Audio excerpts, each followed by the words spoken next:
Hello everyone. Class 12th के विद्यार्थियों के लिए प्रैक्टिस पेपर सेट ए का सॉल्यूशन यहाँ पर दिया जा रहा है। सबसे पहला क्वेश्चन यहाँ पर दिया हुआ है अनसीन पैसेज का। तो जो अनसीन पैसेज में क्वेश्चन पूछे गए हैं उससे रिलेटेड आंसर कहाँ पर है वो हमने पैसेज में अंडरलाइन किया है। और जैसा कि आप पैसेज को समझ सकते हैं कि ये दिया गया है कि न्यू ईयर रिजोल्यूशन पर, क्योंकि जैसे ही नया साल आता है तो हम लोग कुछ कुछ संकल्प ले लेते हैं कि हम ये करेंगे वो करेंगे, तो हम वो क्यों नहीं पूरे कर पाते हैं उसके बारे में ये पूरा दिया गया है पैसेज। और अब देखते हैं इसके आंसर। पहला क्वेश्चन जैसे इसमें पूछा गया है कि सेंट्रल चैलेंज क्या है न्यू ईयर रिजोल्यूशन के बारे में, तो सबसे पहला इसका जो आंसर है वो है कि inability to sustain the winning spirit, मतलब हम ये चाहते ही नहीं है कि हम जीतें। अगर हम वो पूरा नहीं भी कर पा रहे हैं तो हम उसकी परवाह नहीं करते हैं। और सेकंड क्वेश्चन है according to the Chandogya Upanishad what concept is emphasize during Sanat Kumar's dialogue with Narada. तो सनत कुमार का जो डायलॉग था नारद के साथ में, तो वो क्या बताया गया है उसमें विल पावर यानी इच्छा शक्ति के बारे में बताया गया है। थर्ड क्वेश्चन है यहाँ पर according to the neuro scientific perspective how is will power described in the passage. तो विल पावर को कैसे समझाया गया है, इसका आंसर है कि विल पावर वो चीज़ होती है skill horn through conscious effort, एक बार में नहीं आती है। ये आप जब लगातार प्रयास करते हैं तब आपके अंदर स्किल आता है इसका। फोर्थ क्वेश्चन है which of the following practices is mentioned as a mean to sculpt the neural mechanism crucial for robust will power. तो इसका आंसर आ जाएगा माइंडफुलनेस। फिफ्थ में पूछा गया है कि what does the Bhagavad Gita chapter on the yoga of the division of divine and democratic nature emphasize regarding will power के बारे में भगवद गीता में क्या कहा गया है, तो उसका आंसर है लेटिंग डिवाइन फोर्सेस गवर्न, मतलब हम भगवद गीता में यही छोड़ देते हैं जैसी ईश्वर की इच्छा। सिक्स क्वेश्चन है what is the suggested approach to positive affirmation in the passage. तो पॉजिटिव एफर्मेशन के लिए क्या अप्रोच है, आंसर है proactive and pragmatic decision making. आप पहले से ही कोई चीज़ें तय कर लें, प्लान कर लें, उसके बारे में बताया है। और सेवन्थ है which Upanishad is mention in connection with the concept of will power. Will power से कनेक्टेड कौन सा उपनिषद है, वो है छंदोग्य। सेवन्थ है और what does the passage suggest is crucial for developing robust will power from A neuro scientific perspective. तो कौन सी चीज़ विल पावर को बनाने में मदद करती है, वो है आपका लगातार का प्रयास। और नाइन्थ में है which of the following not the सिनोनियम of the obstacle. Obstacle का सिनोनियम क्या नहीं है, तो ऑब्स्टिकल यानी परेशानियां होती हैं, इसका सिनोनियम बैरियर हो सकता है जिसका मतलब है अवरोध, हिंड्रेंस मतलब छुपी हुई कठिनाइयाँ, ऑब्स्ट्रक्शन।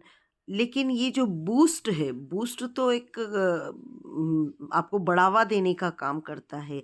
आप तो ये इसका अपोजिट है, यानी ये सिनोनियम नहीं है, इसलिए इसका आंसर बूस्ट आ जाएगा। विच of the following is not a noun. Noun क्या नहीं है, तो न्यूमरस यानी कई, ये नाउन नहीं है क्योंकि ये एडजेक्टिव बता रहा है।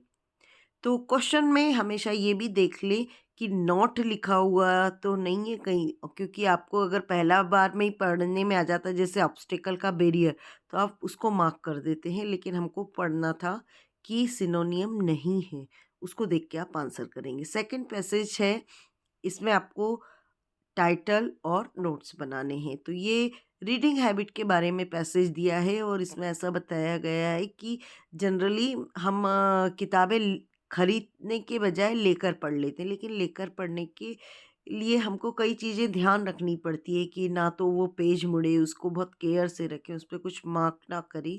तो ये किताब जो ऑथर है उसका कहना है कि ये इतनी उपयोगी नहीं होती है, इसके बजाय जब हम अपनी बुक लेते हैं और उसको मार्क करते हैं, इम्पोर्टेंट पॉइंट्स को नोट करते हैं, तो वो ज़्यादा फ़ायदेमंद होती है।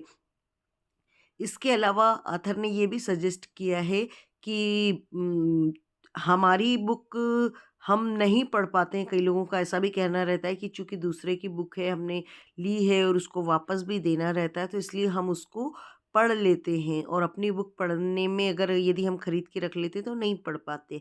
तो उसके लिए भी सजेस्ट किया गया है कि आप अपना एक बुक शेल्फ बनाएँ, जो कि आपके रीच में हो, उस वो खुला हुआ रहे, वो बंद भी ना रहे, तो आप निश्चित रूप से उसमें से भी पढ़ पाएँगे।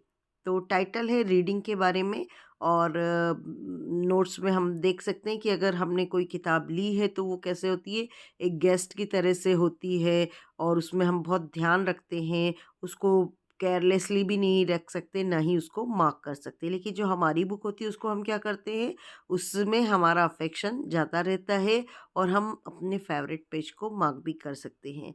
और हमारा अपना बुक शेल्फ होगा तो क्या होगा, कैसा होना चाहिए, ना तो उसमें डोर हो, ग्लास विंडो की भी नहीं होना चाहिए, और बिल्कुल फ्री होना चाहिए। क्वेश्चन नंबर 3 है, ये आपको इसमें बनाना है पोस्टर, और आपको सोसाइटी को जागरूक करना है कि वो एनिमल्स के प्रति क्रूएल्स ना रहे। तो आप इस तरीके से बना सकते हैं, don't be cruel to animals, और बस एक डॉग या कुछ ऐसा बना दीजिए हल्का सा, और love them, feed them, shelter them, ये सब आपको करना है। क्यों करना है? क्योंकि वो हमको क्या करते हैं, सर्व करते हैं, गार्ड करते हैं और फीड भी करते हैं। तो और लास्ट में लाइन एक लिख सकते हैं, we need them more than they need us, मतलब उनको हमारी इतनी आवश्यकता नहीं है, लेकिन हमें उनकी आवश्यकता ज़्यादा है, इसलिए हमें उनके प्रति क्रूएल नहीं रहना है। नेक्स्ट क्वेश्चन है यहाँ पर, एक नोटिस बनाना है आपको क्लास मॉनिटर्स को बुलाने के लिए कि आपके स्कूल में बाल मेला आयोजित करना है, तो आप प्रिपरेशन के लिए उनकी मॉनिटर्स की मीटिंग बुलाना चाहते हैं। तो जैसा कि होता है कि आप सबसे पहले अपने स्कूल का नाम लिखते हैं, फिर नोटिस लिखा जाता है, और नोटिस के बाद में लिखा जाता है सब्जेक्ट। सब्जेक्ट के बाद में आप लेफ्ट साइड में डेट डाल देंगे। डेट के बाद में आप पूरा लिखेंगे मैसेज कि ये बताया जा रहा है स्टूडेंट्स को कि हम बाल मेला आयोजित करने जा रहे हैं इतनी तारीख को, तो सारे क्लास मॉनिटर्स को प्रेयर हॉल में आना है 4 बजे के लिए, और इस के बारे में, इवेंट के बारे में हम प्रिपरेशन की मीटिंग करेंगे, और सिग्नेचर कर देंगे। चूँकि इसमें नाम दिया हुआ था शतांशु कौशिक, तो आप वो लिख देंगे कि आप शतांशु कौशिक हेड बॉय हैं, ऐसा लिखा हुआ था, तो वही आप लिख भी देंगे। अगला क्वेश्चन है, कलेक्टर को लेटर लिखना है कि आपके हॉस्पिटल में जो अच्छी स्थिति नहीं है हॉस्पिटल की, उसके बारे में आपको अवगत कराना है। तो कलेक्टर को लिखेंगे, डेट डाल के कंप्लेंट, और सब्जेक्ट डाल देंगे कि कंप्लेंट लिख रहे हैं, और बता देंगे कि मैं आपका ध्यान आकर्षित करना चाहता हूँ कि क्या, किस तरीके से ये गवर्नमेंट हॉस्पिटल चल रहा है। ये बिल्कुल बहुत बुरी स्थिति में पहुँच चुका है, वार्ड्स भी क्लीन नहीं है, ऑपरेशन थिएटर भी बहुत बेकार है, पेशेंट्स को बाहर से मेडिसिन खरीदने के लिए जोड़ दिया जाता है, सीरियस पेशेंट को भी डॉक्टर्स अटेंड नहीं करते हैं, और हमने कई शिकायतें की हैं हॉस्पिटल इंचार्ज को, लेकिन कुछ भी कार्रवाई नहीं हुई है। इसलिए हम चाहते हैं कि आप इसमें ध्यान दें, और हम, ताकि हमारा जो हॉस्पिटल है वो अच्छी स्थिति में आ सके। अगला क्वेश्चन है, ये हॉस्पिटल में इससे पहले एक आपको दिया गया था कि उसको कलेक्टर को एप्लीकेशन लिख ली, लेकिन यहाँ पर आपको लिखना है राइट अप, कि आप अपने किसी दोस्त से मिलने के लिए हॉस्पिटल गए थे, किसी से भी मिलने, तो आपको इन पॉइंट्स पर डिस्कस करना है, जो पॉइंट्स यहाँ पर दिए गए हैं, ABCDEF, ये जो पॉइंट दिए गए हैं, आप इन पे सजेस्ट करते हुए, इन पॉइंट को इंक्लूड करते हुए लिखना है। तो ये पूरा आप डेवलप कर सकते हैं कि मैं अपने दोस्त से मिलने के लिए गया जो मलेरिया से पीड़ित था, और जब मैं हॉस्पिटल पहुंचा तो मैंने लोगों को वहां पर रजिस्टर काउंटर पे रजिस्ट्रेशन के करवाते हुए देखा। तो ये रजिस्टर काउंटर भी उसमें दिया था वर्ड, तो वो हमने लिया है। फिर अगला हमने देखा कि एक व्यक्ति रजिस्ट्रेशन कर रहा था, जिसमें पेशेंट के नाम लिख रहा था और लिखकर वो स्लिप दे रहा था, और वो ये भी बता रहा था कि डॉक्टर के रूम में 1 बाय 1 जाना है अपने स्लिप नंबर के अकॉर्डिंग। वहाँ पर बहुत सारी भीड़ थी डॉक्टर के रूम में, और जो हॉस्पिटल था वो बहुत क्लीन था, वेल मेंटेन्ड था। बहुत सारे वहाँ पर वार्ड थे, और एक सर्जिकल वार्ड भी था। जिसमें बेड लगे हुए थे, नर्सेस उनको अटेंड कर रही थी। वहाँ पर मैं मेडिकल वार्ड में गया जहाँ पर मेरा दोस्त एडमिट था।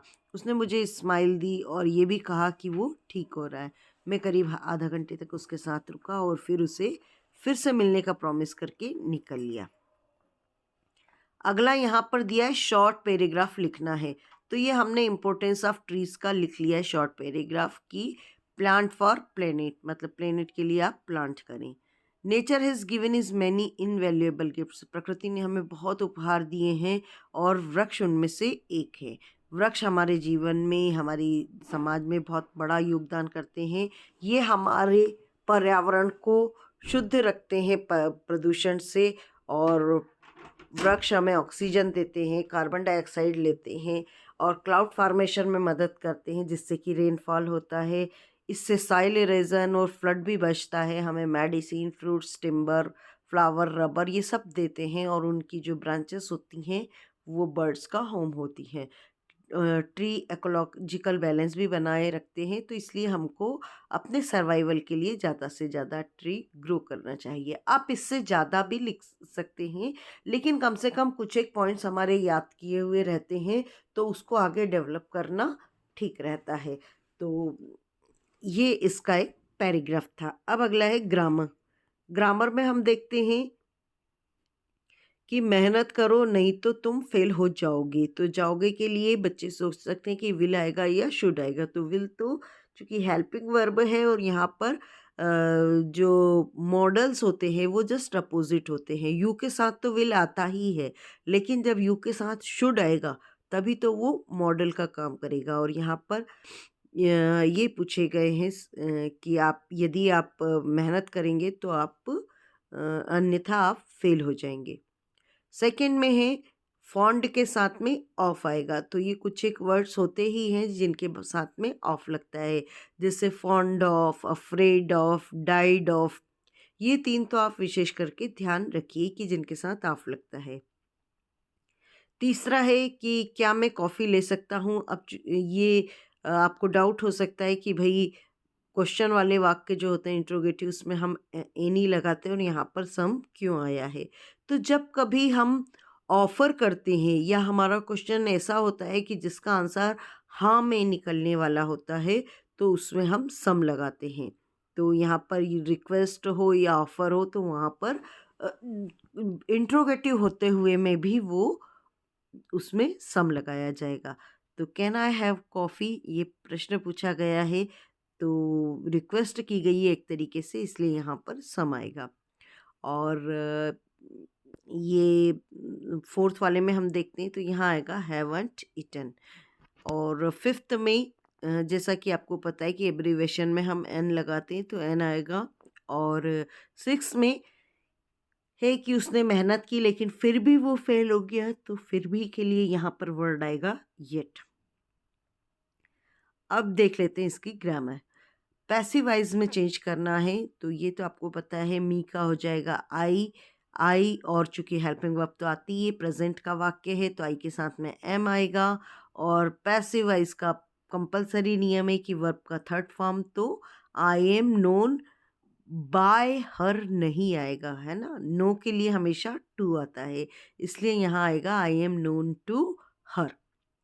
सेकंड है ये रिलेटिव क्लास। तो इसमें हम क्या करते हैं, ये मैंने अंडरलाइन इसीलिए किया कि जो कॉमन चीज़ दी हुई रहती है उसको हटा देते हैं। द बॉय दोनों में कॉमन है, तो द बॉय कौन सा, whom you saw in the market, जिससे आपने मार्केट में देखा। तो यहाँ पर द बॉय बीच में दिया, इसको आप हटा देंगे और फिर बचा हुआ वाक्य पूरा कर देंगे, इज माई कजिन। तो द बॉय कौन सा, whom you saw in the market is my cousin।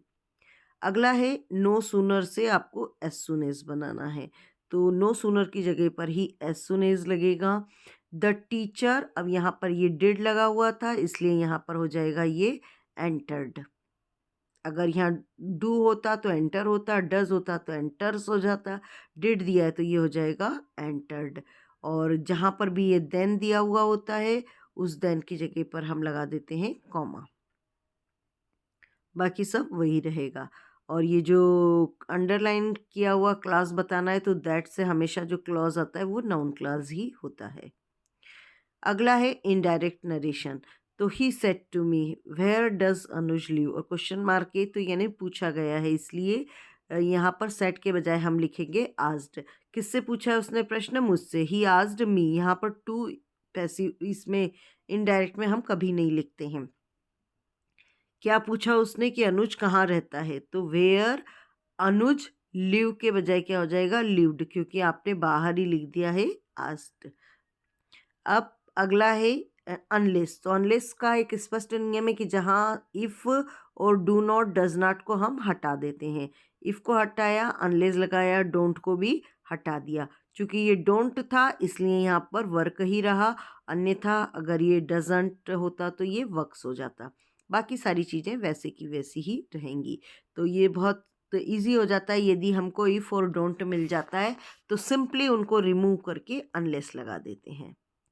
अगला क्वेश्चन है, ये पूरा पैसेज दिया हुआ है और इसमें ये पूछा गया है कि what is the narrator's initial expectation when reaching the bottom of the pool. तो ये to bob to the surface like a cork, ये यहाँ पर ये दिया हुआ है कि जब ये जैसे ही पहुँचा तो surface, I would bob to the surface like a cork, यहाँ दिया हुआ है। सेकेंड है, how does the water appear to the narrator. Narrator को वाटर कैसा अपीयर हो रहा था, तो इसका भी यहाँ पर आंसर दिया हुआ है। ये जिस तरीके से मैं वहाँ पर पूछा तो ये लिखा हुआ है डर्टी येलो टिंग, तो यहाँ पर लिखा हुआ है dirty yellow thing. What happens when the narrator tries to yell water. तो जब पानी के अंदर था नरेटर तो उसको कैसा लग रहा था? नो साउंड कम्स आउट, कोई सी भी आवाज़ उसकी बाहर नहीं आ पा रही थी, ये लिखा है नो साउंड केम आउट। अगला है, what does the narrator attempt when he reaches up in the water. तो क्या कोशिश कर रहा था वो? उसका जो हाथ था वो केवल पानी को ही पकड़ पा रहा था, वो चाह रहा था कि कुछ मिल जाए पकड़ने के लिए। और फिफ्थ में पूछा गया है, how does the narrator describe the sensation of his leg under water. अपनी लेग के सेंसेशन के बारे में उसने क्या बताया? तो उसने बताया है कि उसकी जो लेग्स थी कि पूरी ये पैरालाइज्ड एंड रिजिड, बिल्कुल पैरालाइज्ड जैसी हो गई थी। तो ये पैसेज पढ़ के आपको आंसर देना है। हालांकि ये पैसेज आपके टेक्स्ट से ही लिए गए हैं तो आप के पहले भी पढ़े हुए हैं। अब अगला है इसमें पोएट्री से पूछा गया है कि who is the poet of the above line. तो ये पेबला नेरूडा की पोयम है। What is the outcome desired by those who engage in wars with gas and fire. तो उनकी क्या डिज़ायर होती है? उनकी डिज़ायर होती है विक्ट्री विद सर्वाइवर्स की, मतलब ऐसा ना हो कि वो जीत तो जाए लेकिन कई कई लोग मारे जाएं, तो उस जीत का कोई फ़ायदा नहीं रहता है, लेकिन वो ये चाहते हैं कि जीत मिले लेकिन उनके साथ रहे। What would the fisherman in the cold sea refrain from doing. तो क्या चीज़ चाहते हैं फिशरमैन? Harassing whales. और सेकंड है ये, एक और पैसेज दिया हुआ है,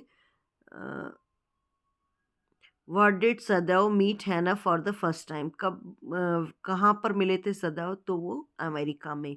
what does the text reveal about the professor and his wife. क्या बताया उन्होंने? They were kind and wanted to help foreign students. और अगला है, what did Sadao almost not go to professor Harley's house that night. इसका answer है because the professor's wife was voluble and the rooms were small. और what is the Hana wearing when she opens the door to Sadao. क्या पहन रखा था उन्होंने? Dark blue woollen howdy. अब देखिए क्वेश्चंस पूछे गए हैं। पहला क्वेश्चन है कि फ्रेंच उस दिन स्कूल क्यों नहीं जाना चाहता था? क्योंकि उसने जो अपना लेसन था पार्टिसिपल्स का वो याद नहीं किया था, इसलिए वो उस दिन स्कूल नहीं जाना चाहता था। सेकेंड क्वेश्चन है, लास्ट स्प्रिंग में मुकेश कौन है और उसका सपना क्या है? तो मुकेश एक बैंगल मेकर है और उसका सपना बैंगल मेकर का तो वो बेटा है, लेकिन वो बैंगल मेकर नहीं बनना चाहता, वो क्या बनना चाहता है? Motor mechanic. थर्ड क्वेश्चन है, मिस एडवेंचर कौन सा था जिसके बारे में विलियम डगलस बातें कर रहे हैं, तो वो मिस एडवेंचर उसकी बात कर रहे हैं कि जब वो YMCA पुल में थे, जहाँ पर उनके दोस्त ने उसको उनको धक्का दे दिया था और वो लगभग डूबने जा रहे थे। मतलब उस दिन उनकी लाइफ शायद सर्वाइव नहीं कर पाते वो। और फोर्थ क्वेश्चन है, why was the crofter so talkative and friendly with the peddler. जो क्रॉफ्टर था वो इतना ज़्यादा बातूनी क्यों था? तो उसका कारण ये था कि वो एक ओल्ड मैन था, ना उनकी पत्नी थी ना बच्चे थे, तो इसलिए उसको कोई ना कोई बात करने के लिए चाहिए था अपने अकेलेपन से, इसलिए वो इतना बातूनी था। फिफ्थ क्वेश्चन है, ऑफिस बॉय कौन था और वो क्या काम करता था? तो ऑफिस बॉय क्या करता था कि जो कोई मूवी या प्ले होता है जैसे, उसमें बहुत सारी भीड़ होती है, तो भीड़ के ऊपर मेकअप लगाने का काम करता था। मतलब हीरो हीरोइन को नहीं लगाता था, लेकिन जो क्राउड होती थी उनके ऊपर वो मेकअप अप्लाई करता था।